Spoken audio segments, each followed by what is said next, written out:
Hello everyone, आपका हमारे YouTube channel mission possible में स्वागत है। जैसे कि आप सब लोग बोर्ड पे देख पा रहे होंगे, हमारा जो ये यूट्यूब चैनल है उस पर आपका state PCS, lower PCS, group C, मतलब आप समझ सकते हैं कि जितने भी जीएस से रिलेटेड जितने भी एग्जाम है उसके लिए आप हमारा यूट्यूब चैनल को फॉलो कीजिए, सब्सक्राइब कीजिए। और अगर आप डेली जीएस की नई नई और वीडियो चाहते हैं तो आप टॉपिक कमेंट बॉक्स में लिख सकते हैं। और अगर आपको हमारे व्हाट्सएप ग्रुप से भी जुड़ना है तो आप डिस्क्रिप्शन में दिए गया हमारा जो लिंक है आप उसको भी चेकआउट कर सकते हैं। और हमारा ये जो यूट्यूब चैनल है उस पर आपका एक वीडियो डेली अपलोड किया जाएगा, तो आप वो उस चीज़ को देख सकते हैं। तो आज का सेशन स्टार्ट करते हैं। तो आज का जो हमारा टॉपिक है वो आपका हिस्ट्री के बहुत ही महत्वपूर्ण जो है आपका टॉपिक वो है इंडस वैली सिविलाइजेशन। ठीक है, जो आपका एंशिएंट हिस्ट्री का ही पार्ट है, सबसे ज़्यादा पूछा जाने वाला कॉम्पिटिटिव एग्जाम में। तो चलिए इसको देखते हैं।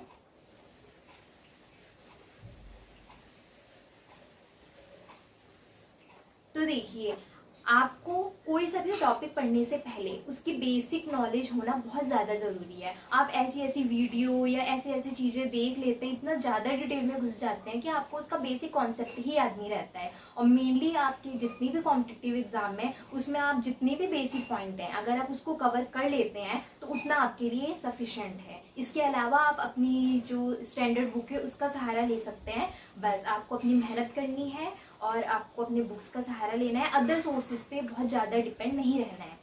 तो मैं आपको इसी तरीके से जो भी महत्वपूर्ण बिंदु हैं, जो भी आपके एग्जाम से रिलेटेड जितनी भी चीज़ें हैं वो आपको कवर कराई जाएंगी। तो आज चलिए हम हमारे जो टॉपिक है उसकी बात कर लेते हैं। तो जैसे कि आप देख पा रहे होंगे कि आज का टॉपिक है सिंधु घाटी सभ्यता या हड़प्पा सभ्यता। अब देखिए, इसके पीछे जो है मैं आपको एक कहानी के रूप में बताऊंगी जिससे कि आपको जल्दी समझ में आएगा।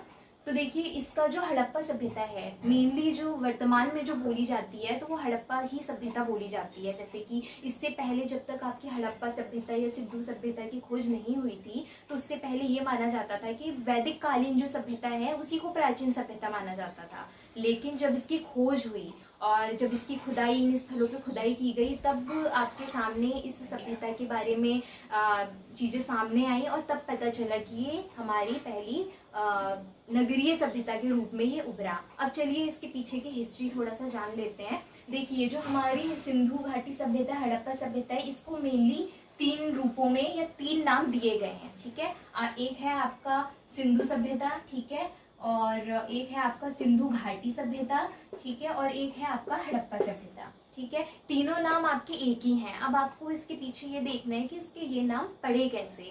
देखिए, जो ये स्थल है, जैसे आप अगर आप भारत का मैप देखें उठा के तो आपकी जो सिंधु नदी निकलती है आपके भारत के मैप से और पाकिस्तान वाले इलाके में जाती है, तो इसके आसपास जो भी क्षेत्र आपका मिला है वही है आपका सिंधु घाटी सभ्यता या सिंधु सभ्यता। ठीक है, अब देखिए, पहले जो था कुछ ऐसे इतिहासकार रहे हैं, अगर जितने भी एरिया, जैसे कि सबसे पहले आपको पता होगा कि हड़प्पा सभ्यता की खोज की गई थी। तो जो हड़प्पा सभ्यता है उसकी हड़प्पा जो स्थल है वो मिला। फिर मोहनजोदड़ो, जैसे 1921 में आपका हड़प्पा स्थल की खोज हुई। ठीक है, उसी के अगले वर्ष यानी कि 1922 में आपके मोहनजोदड़ो जो स्थल है उसकी खोज हुई। ठीक है, तो इन सारी चीज़ों की खोज के बाद क्या हुआ कि कुछ इतिहासकार ये मानते थे कि ये जो एरिया है वो सिर्फ सिंधु घाटी के क्षेत्र तक ही सीमित है। ठीक है, तो इसलिए इसका पहला नाम क्या पड़ गया, सिंधु घाटी की सभ्यता। ठीक है, या सिंधु सभ्यता। ठीक है, यानी कि सिंधु के आसपास जो सिंधु नदी और सिंधु वाला इलाका है, थोड़ा भारत और पाकिस्तान वाला, उसके आसपास में जो भी चीज़ें, जो भी जगह या स्थल पाए गए उसके नाम पे ये दोनों चीज़ें दी गई। लेकिन बाद में क्या हुआ, अगर आप इसके स्थलों के बारे में हमारी नेक्स्ट वीडियो में भी देखेंगे, अगर आप इसके स्थलों के बारे में देखेंगे तो कुछ स्थल जो है मुख्य रूप से भारत में भी मिले हैं, गुजरात वाले क्षेत्र में, राजस्थान, यूपी। तो इन सारे क्षेत्रों में मिलने के बाद क्या हुआ कि इस स्थल का नाम हड़प्पा रखा गया। क्यों? क्योंकि हड़प्पा ही वो पहला स्थल है आपका जो 1921 में खोजा गया। तो पहले स्थल की खोज के लिए वर्तमान में इसको मेनली हड़प्पा सभ्यता के नाम से ही जाना जाता है। इतना आप सभी को मैं उम्मीद करती हूँ कि समझ में आया होगा नाम की कहानी। ठीक है, अब देखिए ये सबसे पुरानी जो सभ्यता है वो क्या है, हमारी सिंधु घाटी सभ्यता, सिंधु सभ्यता या हड़प्पा सभ्यता, इतना सभी लोग समझ गए। अब देखिए इसका जो टाइम पीरियड है उसको लेके थोड़ा सा कंफ्यूजन रहता है, वो आपको दूर करना है, क्योंकि जो इसका टाइम पीरियड है वो जनरली आपके एग्जाम में नहीं पूछा जाता है, और अगर पूछा भी जाता है तो इसका टाइम पीरियड जो है अधिकतर इतिहासकार आपका 2400 बीसी से आपका 1700 बीसी तक मानते हैं, ईसा पूर्व, ठीक है। ये आपका टाइम पीरियड माना जाता है, और बहुत से लोग इसको 2300 से कुछ 1600 2500 इस रेशियो में भी मानते हैं, तो हमें बहुत ज़्यादा इसका जो टाइम पीरियड है उस पर फोकस नहीं करना है। अब देखिए अब आपको यहाँ पे ये चीज़ समझनी है कि इसको हम सबसे पुरानी, ठीक है, क्या बोलते हैं, सबसे पुरानी सभ्यता, ठीक है, इसको सबसे पुरानी सभ्यता तो बोला जाता है। लेकिन अब आप यहाँ पे एक चीज और ध्यान दीजिए कि सभ्यता और संस्कृति में क्या अंतर है। इसी पॉइंट में मैं आपको ये चीज क्लियर करना चाहूंगी कि सभ्यता और आपका संस्कृति में एक छोटा सा डिफरेंस है। ये दोनों एक दूसरे से ही लिंक है, लेकिन देखिए आपका जो सभ्यता है वो आपकी जो भौतिक चीजें हैं, भौतिकतावाद है, उन सबको इंडिकेट करती है, ठीक है। लेकिन जो संस्कृति है वो आपकी मानसिकता पे डिपेंड करती है, ठीक है। जैसे कि आपका जैसे रहन सहन, जो खान पान है, वो आपकी क्या है, सभ्यता है, जो आपको एक दर्जा दिलाती है, एक आपको स्टेटस प्रोवाइड करती है, ठीक है, वो आपकी क्या है, सभ्यता है। लेकिन संस्कृति क्या है, जो हमारा जो मानसिक, जो हम सोच विचार करते हैं, ठीक है। जैसे आप मान सकते हैं कि देश की जो सभ्यता है वो एक हो सकती है, लेकिन संस्कृति भिन्न भिन्न होती है। क्यों? क्योंकि सबका व्यवसाय क्या है, आजकल भौतिकतावाद है, आपका व्यवसाय करना है, आपकी और चीजें अर्जित करना है, तो ये है आपकी सभ्यता। और संस्कृति, कौन किस चीज को मानता है, संस्कृति मीन्स कल्चर, कौन किस चीज को मानता है, धर्म का पालन करता है, ये सारी चीजें हैं। तो इस तरह से आपका सभ्यता और संस्कृति एक दूसरे से रिलेट करती हैं। तो यहाँ पे छोटा सा डिफरेंस था सभ्यता और संस्कृति का, ठीक है। अब इसको सभ्यता क्यों कहा गया, मैंने आपको बताया, रहन सहन, जीवन यापन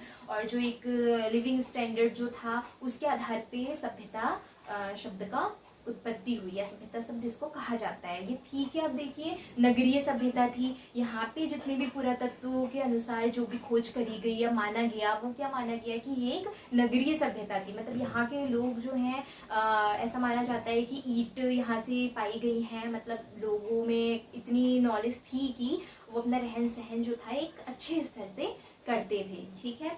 अब देखिए एक नोटिस करने वाली बात ये है, ये आपका एक पॉइंट हो गया। दूसरा कि सबसे पहले जैसे मैंने आपको बताया कौन सा स्थल खोजा गया, तो हड़प्पा, ठीक है।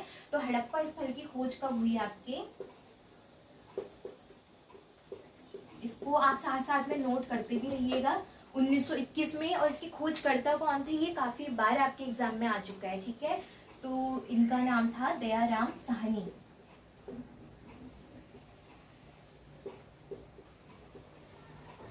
ठीक है। 1921 में हड़प्पा स्थल की खोज हुई दयाराम साहनी द्वारा, ठीक है। इनको राय बहादुर की उपाधि भी दी गई थी, तो राय बहादुर दयाराम साहनी जी ने, ठीक है। अब देखिए अब ये माना जाता है कि यहाँ के जो मुख्य निवासी थे वो कहाँ के थे, तो एक छोटा सा पॉइंट है और कि यहाँ के जो मुख्य निवासी थे वो कहाँ के थे या वो कौन थे जो यहाँ पे निवास करते थे, ठीक है। तो वो थे आपके भूमध्य सागरीय लोग, ठीक है, जिसको द्रविड़ भी बोला जाता है, द्रविड़ या फिर भूमध्य सागरीय, ठीक है।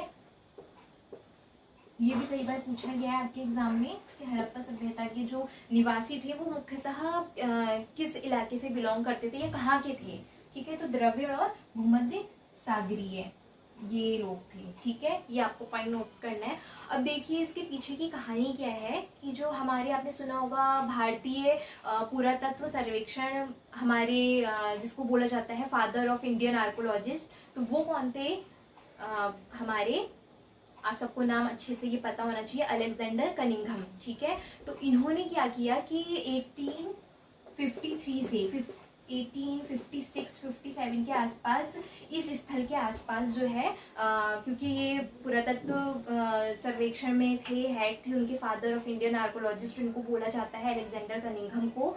तो इन्होंने इसके बीच में क्या किया कि वहाँ पे निर्माण जो खुदाई का काम है हड़प्पा वाले स्थल में वो शुरू किया, ठीक है। फिर उसके बाद देखिए क्या होता है कि 1856 में, ठीक है, 1856 में आपका कराची और लाहौर, ठीक है, पाकिस्तान का जो इलाका है कराची और लाहौर के बीच जब रेल मार्ग बिछाने की बात आई तो उसके लिए ईंटों की ज़रूरत पड़ी, ठीक है। तो ईंटों की ज़रूरत पड़ी तो उसके लिए इसी स्थल पे जो कराची और लाहौर का जो इलाका था वहाँ पे खुदाई की गई, ठीक है। तो खुदाई के दौरान मतलब ईंटों की जरूरत पड़ी इसलिए खुदाई की गई। तो जब वहाँ पे खुदाई की गई तो देखा गया कि भरपूर मात्रा में ईंट मिल रहे हैं, यानी कि ईंटों का मिलना और काफ़ी एक वृहद क्षेत्र में, तो इसका मतलब है कि यहाँ पे पहले कभी एक ऐसी सभ्यता रही होगी या रही थी जो कि काफ़ी सभ्य थी, ठीक है। तो इसलिए इसको इस खुदाई के बाद ही हमें पता चला। इसको भी आप नोट कर लीजिए।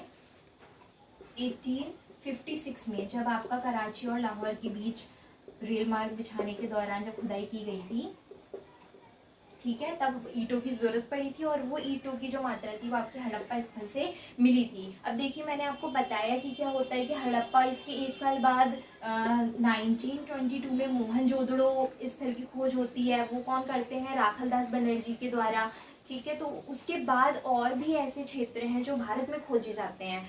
तो उसके बाद जो है इसका नाम पूर्णतः हड़प्पा सभ्यता पड़ा। भारत के भी कुछ ऐसे स्थल हैं। अब देखिए इतना आपको टू द पॉइंट याद रखना है। इसके बाद क्या है, देखिए जितने भी आपके स्थल हैं उसमें वो स्थल किस नदी के किनारे हैं वो आपको ध्यान में रखना है। अभी मैं वो भी आपको अभी पढ़ाऊंगी।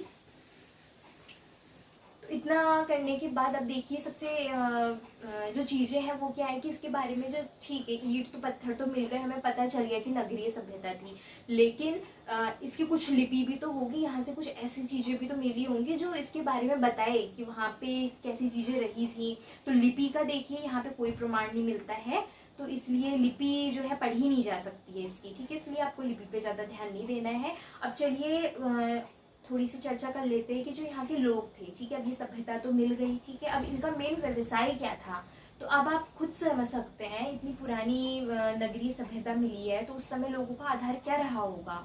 एग्रीकल्चर और आपका जैसे कृषि और पशुपालन, ठीक है। तो प्रमुख व्यवसाय जो था वो आपका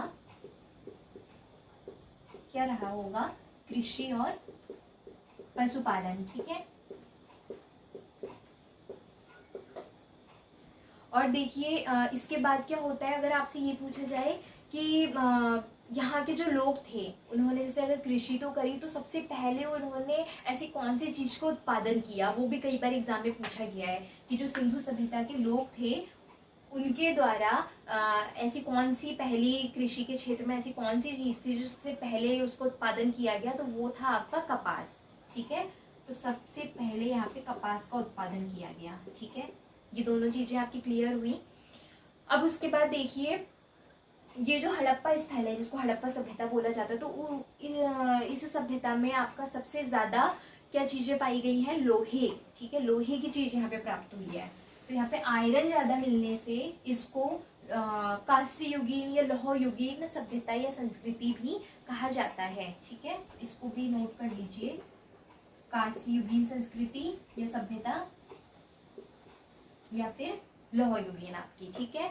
तो लोहे की प्राप्ति यहाँ पे सबसे ज्यादा हुई है। अब देखिए ये जो क्षेत्र है आपका, ठीक है, ये जो क्षेत्र है वो कहाँ से कहाँ तक फैला हुआ है, अब हम ये देखते हैं। इस क्षेत्र की हमें जब जानकारी मिली तो ये कहाँ से कहाँ तक फैली हुई है, तो देखिए ये हमारा कौन सा पोर्शन है? ये है हमारा east, west, north and south, ठीक है।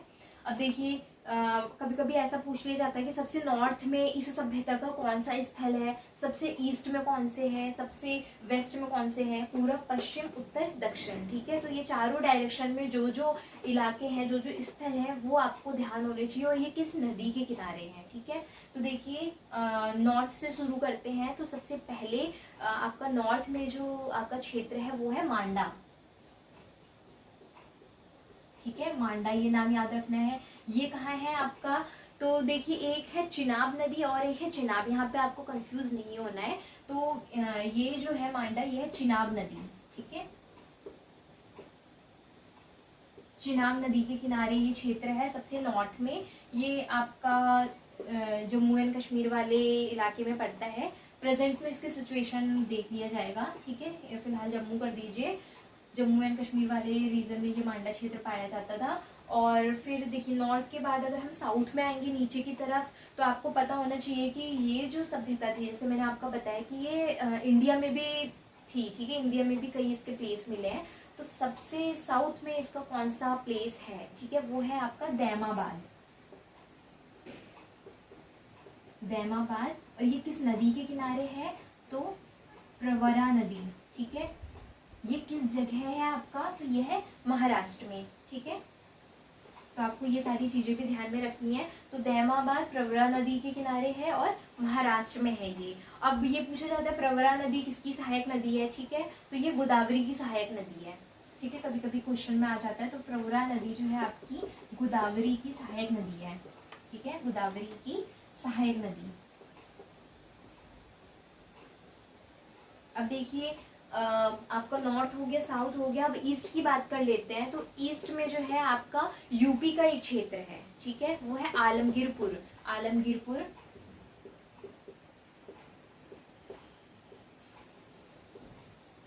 आलमगीरपुर यूपी, ठीक है।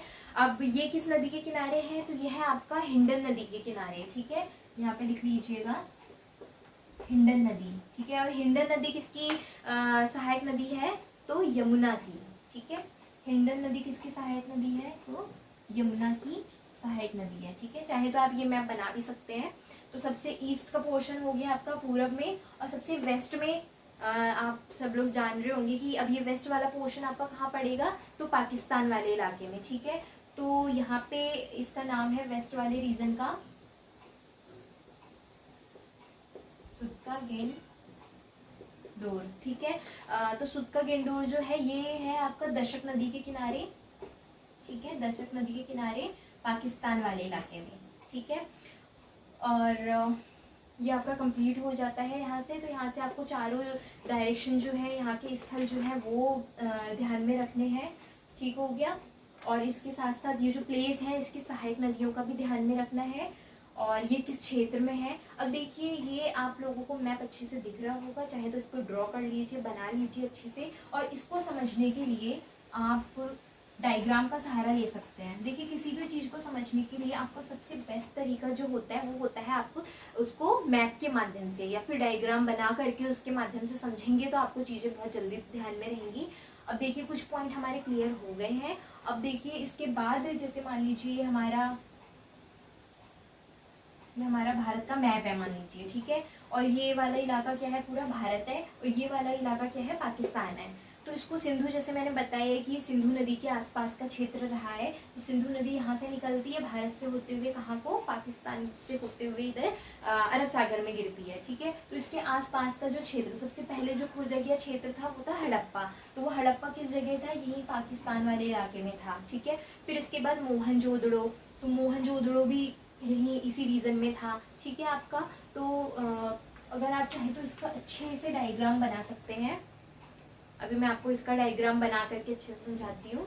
जैसे आपने इससे पहले हड़प्पा सभ्यता के बारे में देखा। अब जैसे कि मैं आपको बता रही थी कि जो ये हड़प्पा स्थल है, ये सिंधु घाटी की जो स्थल है वो आपके सिंधु नदी के आसपास ना होके पूरा भारत तक भी फैले थे, मतलब भारत के कुछ हिस्सों में भी फैले थे, ठीक है। अब यहाँ पे हमें ये देखना है कि पाकिस्तान में कौन कौन से क्षेत्र थे, किस नदी के किनारे, और भारत में कौन कौन से ऐसे क्षेत्र हैं जो हड़प्पा सभ्यता के हैं और किस नदी के किनारे हैं, किस स्टेट में है। ये आपके लिए बहुत इंपॉर्टेंट है, काफी ज्यादा एग्जामों में ये पूछे गए हैं। तो आपको इस चीज पे फोकस जरूर करना है। और चाहे तो आप ये डायग्राम बना सकते हैं, आपको दिख रहा होगा। आप चाहे तो पॉज करके वीडियो इसका मैप जो है बना लीजिए अपनी कॉपी में।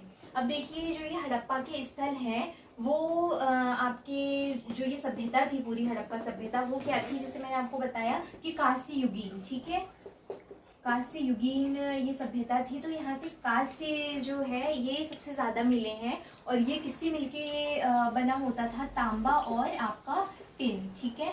तांबा प्लस टिन से मिलके आपका ये धातु बनती थी, जो कि कुल्हाड़ी वगैरह सारी चीजें इसी से बनाई जाती थी, इसलिए इसको कांस्य युगीन बोला जाता है। और एक करेक्शन कर लीजिएगा, मैंने शायद कांस्य की जगह लोहा बोल दिया, तो यहाँ पे हड़प्पा जो स्थल है वहाँ पे अभी तक, या हड़प्पा जो सभ्यता है यहाँ पे अभी तक आपकी लोहे की प्राप्ति नहीं हुई थी, ठीक है, तो इसलिए इसको कांस्य युगीन बोला जाता है। ये पॉइंट नोट कर लीजिएगा, लोहे की प्राप्ति नहीं हुई थी, कांस्य की हुई थी, ठीक है, जो कि तांबा और टिन से मिलके बनाया जाता था, ठीक है। इसको नोट करने के बाद अब चलिए हम आगे टॉपिक पे बढ़ते हैं। तो देखिए ये सारे स्थल आपको दिख रहे होंगे, वन बाय वन शुरू करते हैं। जैसे मैंने आपको बताया, सबसे जो आपका यहाँ पे ईस्ट, वेस्ट, नॉर्थ और साउथ, तो आपका जो नॉर्थ वाला हिस्सा है आपका, जैसे मैंने आपको बताया था मांडा या मांदा, ठीक है, ये सबसे आपका नॉर्थ वाला हिस्सा हो जाएगा, ठीक हो जाएगा। और फिर इसके बाद जो साउथ है, साउथ में है आपका दैमाबाद, ठीक है, तो ये हो गया आपके सबसे नॉर्थ का, ये हो गया सबसे साउथ का। अब देखिए जैसे मैंने आपको क्या बताया था, मांडा या मांदा किस नदी के किनारे है, यहाँ पे लिख लीजिएगा चिनाब नदी, ठीक है, चिनाब नदी, ये आपकी जम्मू एंड कश्मीर वाले इलाके में है, बस इतना ध्यान में रखना है। और आपका जो साउथ वाला पोर्शन है वो क्या है आपका दैमाबाद, ठीक है, जो कि किस नदी के किनारे था, प्रवरा नदी, ठीक हो गया। अब देखिए सबसे आपका ईस्ट में कौन सा स्थल था, यूपी का आलमगीरपुर, ठीक है, सबसे ईस्ट का। और सबसे वेस्ट का कौन सा था आपका, ये सुदका गेंडोर, ठीक है, दशक नदी के किनारे पाकिस्तान, ठीक है।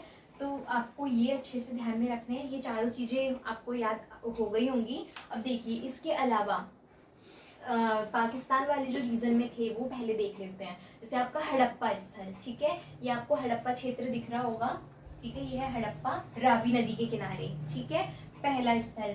दूसरा आपका मोहनजोदड़ो, इसके साथ साथ देखिए सबकी डेट नहीं पूछी जाती है, कुछ आपके पास जो बुक है उसमें देख लीजिएगा इसकी सारे स्थलों की डेट वगैरह, लेकिन जो मेन है आपकी हड़प्पा, मोहनजोदड़ो और दो तीन और जो है उन्हीं के देखिएगा, ठीक है। ये किसने इसकी खोज की थी, 1921 में दयाराम साहनी ने हड़प्पा स्थल की, और 1922 में मोहनजोदड़ो की राखलदास बनर्जी द्वारा, ठीक है। अब देखिए मोहनजोदड़ो किस नदी के किनारे है, तो सिंधु नदी, ठीक है, एक स्थल ये, दूसरा स्थल ये। अब देखिए पाकिस्तान वाले इलाके में और कौन सा है, कोट दीजी, ये भी सिंधु नदी के किनारे है, ठीक है, 3 स्थल हो गए। चौथे स्थल की बात करें, देखिए सबसे जो आपका वेस्ट पश्चिमी जो वाला हिस्सा है, सुदका गेंडोर, दशक नदी, ठीक है, ये हो गया आपका। और देखिए पाकिस्तान वाले इलाके में और कौन सा है, चन्हूदड़ो, ठीक है, ये सिंधु नदी।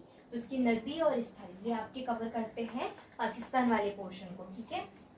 अब देखिए अब हम इंडिया में आते हैं, यहाँ पे किस स्थान पे किस स्टेट में कौन कौन से स्थल मिले हैं हड़प्पा सभ्यता के, वो देख लेते हैं। अब देखिए मैंने आपको बता दिया ये मांडा वाला, ठीक है। अब देखिए यहाँ पे ये है पंजाब, पंजाब में आपको जो स्थल मिलता है वो है रोपड़, ठीक है, ये सतलज नदी के किनारे है, ठीक। फिर उसके बाद देखिए इधर को आएंगे, ये है हरियाणा स्टेट, यहाँ पे आपको काफी और भी 2-3 चीजें मिली हैं, मतलब और भी 2-3 स्थल मिले हैं। सबसे मेन आपको यही दोनों याद रखने हैं, राखी गढ़ी जो कि घग्गर नदी के किनारे है, दूसरा है बनवाली जो कि आपकी रंगोई नदी के किनारे है, ठीक है। मैंने यहाँ पे वही स्थल लिखे हैं जो बहुत ज्यादा इंपॉर्टेंट है और आपको ये याद ही करने हैं, और किस नदी के किनारे है, ठीक है। अब देखिए यूपी स्टेट में आपका और भी 2-3 मिले हैं, मैंने एक ही लिखा है आलमगीरपुर, यही इंपॉर्टेंट है आपका। आप चाहे तो आपके पास जो बुक है उसमें एक नजर आप उसमें भी पढ़ सकते हैं, ठीक है। तो आलमगीरपुर, हिंडन नदी, ठीक है। अब देखिए राजस्थान वाले जो पोर्शन में है, यहाँ पे कालीबंगन स्थल की प्राप्ति हुई है, जो कि ये भी किस नदी के किनारे है, घग्गर नदी, ठीक है। गुजरात वाले देखिए पोर्शन से किस स्थल की प्राप्ति हुई है, लोथल, ठीक है, लोथल, धौलावीरा और सुदकोदता। तो यहाँ पे 2 चीजें आपको ध्यान में रखनी है कि ये सुदका गेंडोर अलग है जो कि पाकिस्तान में है, सबसे पश्चिमी स्थल है, और ये सुदकोदता जो है ये अलग है, ये आपका गुजरात में है, ठीक है। अब देखिए लोथल जो है ये है भोगवा नदी के किनारे, दिख रहा होगा आप सभी को, और जो धौलावीरा है ये है आपकी लूनी नदी के किनारे, ठीक है, गुजरात स्टेट में। और लास्ट जो मैंने आपको बताया था महाराष्ट्र में दैमाबाद, ठीक है। इतना आप सभी को क्लियर है।